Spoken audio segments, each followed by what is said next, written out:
양말 속의 편지 유영자.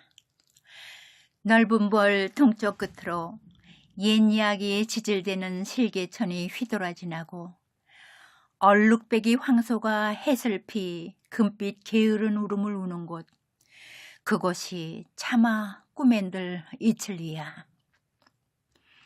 조용히 눈을 감고 정지용님의 시에 곡을 붙인 노래를 읊조리듯 불러본다. 그러면 나도 모르게 콧날이 시큰해지며 아득한 유년의 이야기가 가득 담겨있는 고향 마을에 마음이 가서 머물고 있다. 그날은 중학생이 되어 두 번째 하복을 입던 날이었을 것이다. 학교에서 돌아와 보니 어머니는 밭일을 나가고 안 계셨다. 할 수 없이 단벌 교복과 양말을 내 손으로 빨아 널었다.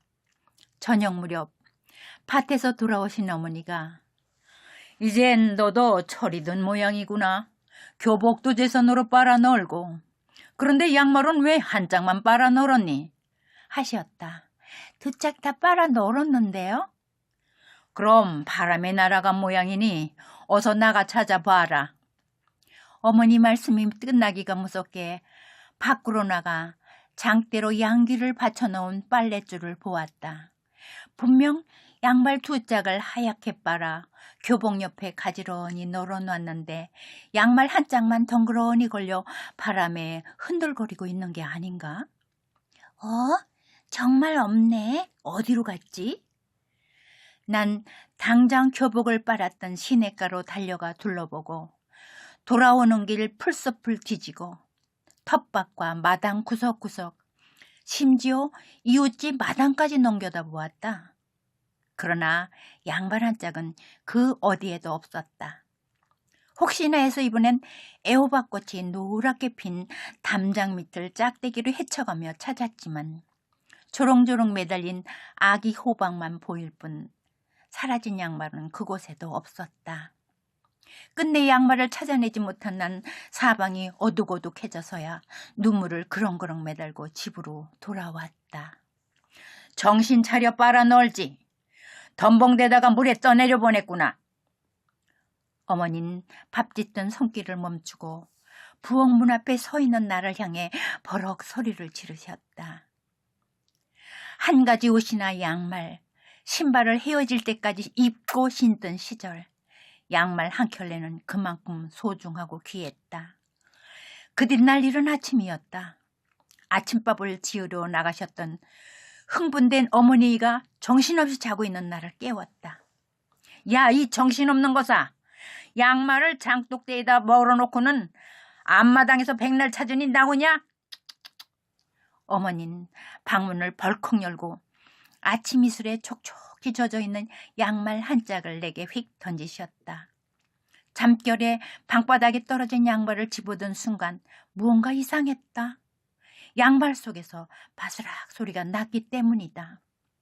나는 잠에 취해 눈도 제대로 못 뜨고 양발 속에 손을 넣어 보았다. 종이 쪽지가 잡혔다. 이게 뭐지? 그때야 벌떡 일어나 종이 쪽지를 펴봤다. 순간 내 가슴에서 쿵 소리가 나며 눈에 매달려 있던 잠부스러기들까지 놀라 우수수 떨어져 나갔다. 심장이 걷잡을 수 없이 두근거렸다. 양발 속에서 나온 건 꿈에도 생각해 본 적 없는 연애 편지지 뭔가? 연애 편지는 품행이 단정치 못하고 까불대던 계집애들이나 받는 줄 알았는데 내가 봤다니 난 마치 불량 소녀가 된 느낌이었다.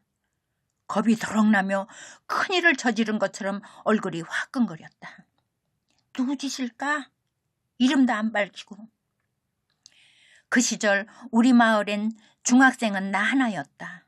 그래서 교복을 입고 학교에 오갈 때면 동네 아이들의 부름을 샀다. 그들은 내가 지나가기라도 하면 슬금슬금 길을 피했고 나에게 함부로 하지 않았다. 그랬던 아이들인데 누가 편지를 보냈단 말인가. 난 동네 사내애들을 한 명씩 의심하기 시작했다.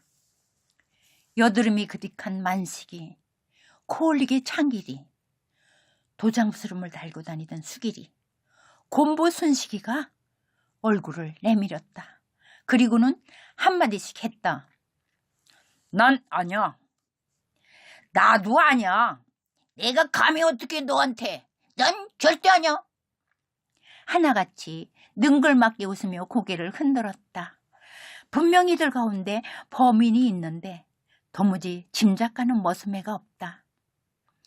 방바닥에 코만 박으면 순식간에 골아 떨어지던 난 그날 밤 이상하게 가슴이 울렁거려 잠을 이룰 수가 없었다. 그러나 이튿날 난 어머니보다 일찍 일어나야만 했다. 그 머스매가 우리 집 장독대에다 편지를 매일 갖다 놓을 테니 들키지 말고 가져다 보라고 했기 때문이다. 우리 집 장독대는 몇 그루의 나무가 울타리를 대신해주고 있어서 누구나 쉽게 드나들 수 있던 곳이었다. 그 장독대에는 간장, 된장, 고추장, 소금을 담아놓은 울망졸망한 항아리들이 가득해서 어머니가 매일 드나들던 곳이므로 조심하지 않으면 안 된다. 들킬 경우 불효령을 면하기 어렵다.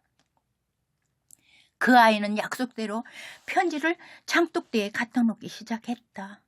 바람 부는 날엔 돌멩이에 짓눌린 채, 비 오는 날엔 비닐종이에 쌓인 채, 맑은 날엔 나뭇가지에 매달린 채 날 달짝지근한 미열에 시달리게 만들었다. 그러던 어느 날 대담한 내용의 편지가 배달되었다. 소에게 풀을 먹이면서도 내 생각, 농사일을 하면서도 내 생각, 하늘을 쳐다봐도 내 생각, 온통 내 생각뿐이다. 오늘은 너를 만나 이야기하고 싶다. 느티나무 밑에서 만나자. 안 나오면 밤새껏 기다릴 거다. 만나자는 말에 펄쩍 뛸만도 한데 웬일인지 싫지가 않았다.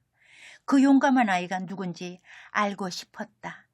그러나 느티나무 밑으로 나가기가 부담스러웠던 난 그 아이의 정체만 몰래 엿보기로 했다.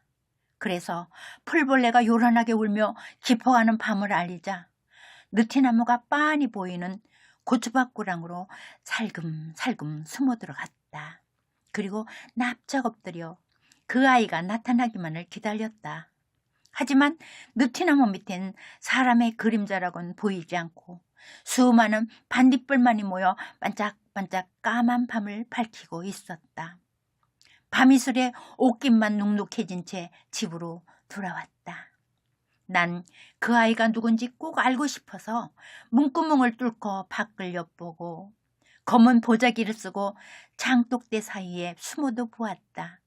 그러나 주체할 수 없이 쏟아지는 잠을 이길 수 없어 범인을 잡는데 실패했다. 양발 속에 편지를 넣어 보낼 만큼 기발한 생각을 했던 소년이 내 어리석은 탐정 노름에 걸려들리 만무하다는 걸 깨달은 후 막을 내렸다. 그 후 고등학교 지나갈 때쯤 나는 그 마을을 떠나 서울로 유학을 갔다. 뒤이어 가족 모두 서울로 이사를 했다. 친척이 남아있지 않는 고향은 더 이상 갈 일이 없어졌지만 양말 속 편지의 추억은 지금까지 그곳에 생생하게 남아 가끔 내 가슴에 신선한 바람을 일으키며 웃음을 자아내게 한다. 순진무구하며 때묻지 않았던 시절 내 첫 이성의 대상은 아련한 그리움으로 인생의 언저리에 붙어다니며 동화 한편 같은 이야기가 되고 있다. 세월은 거침없이 흘러 날 백발의 할머니로 만들어 놓았다. 그러나 추억 속의 단발머리 소녀는 아직도 장독대에서 삼각형으로 곱게 접은 짝사랑의 편지를 주워들고 가슴을 두근거리며 서 있다.